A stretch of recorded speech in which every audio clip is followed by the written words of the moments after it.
Obwihanga ryo muri yanga rwetebekanisiza akaruru ko kutorana abebembezi omezi miceri kwija orukuru ekitongore kya polisi n'omuntu wa burijo ninga chief political commissar AIGP Albaldo Bamnoba arabwira abishe rukaro mucanga kya Bunyoro obutagwera rubazu rwona ombwire bw'akaruru. Abasirikare tubagambira ngu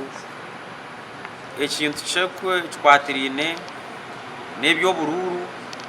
bino kukwatisa amani icyo ncyabyo bino kumana bakuma ejo emicwe ebino kuba bakuratara nk'aba polisi kurango bakuratira ngene roho zitu nka polisi icyo nakwesere professionalism bino kugera emicwe konka bakakuratara ebyo ebino kukora nk'aba polisi. So omuntu yagera ngu ariyo nagwebezana nanka abokwa no w'ikibine iki ninga ari atanati aho nayargamuramu. Bamnoba najang n'obujunanizwa bwa polisi okulinda abantu bona bitu n'abantu hine cyabashabire okukora ombwiro obo konka n'abantu abo kandi tsabesimbere bino kurango bakuratira amateka kube bagera ngu uruterane runo kwasha 12 runo kubarwa cinjira kube bagera ngu tarho ko okugurira abantu kandi twakwata no gurira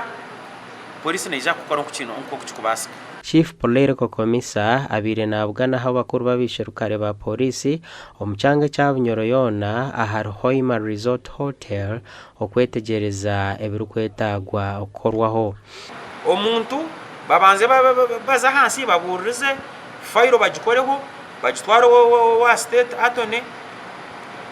ayichereza jengo ko mushango guruho babone kugenda kwata omuntu cyo nkiza kucendeza akitwakwesire corruption ningo bw'emuzi a police. Omushonga ezindi ezigambirweho n'enshonga ya sub county police model. His Excellency the President of Uganda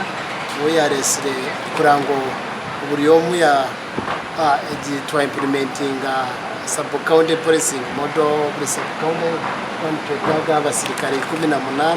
nitwetagaho abapatrollinga nitwetagaho ipikipiki kurango byona ngo imirimo yitu ya polisi twagisya omuntu wa burijo ajya hanze kuri abitariye byo gukorera mu matawuni wa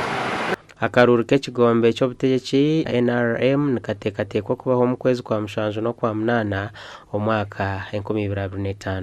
gasha kwa Ambrose Nwagaba Katoto.